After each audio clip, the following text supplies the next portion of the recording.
Reedley College is developing an Enology program here. It's in its infancy, but it provides a lot of education for people that want to get into the industry.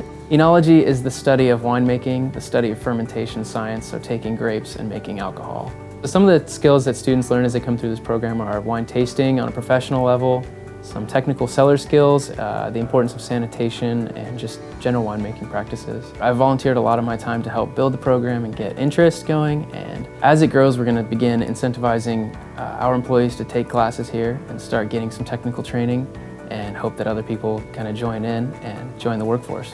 So an opportunity to learn more about the work they're doing and improve really allows a chance for them to step up and kind of work up the ranks a little bit, kind of a springboard, as well as kind of provides a gateway to other places. If somebody from this area was working with us or just wanted to explore the world, wine is a great way to do that.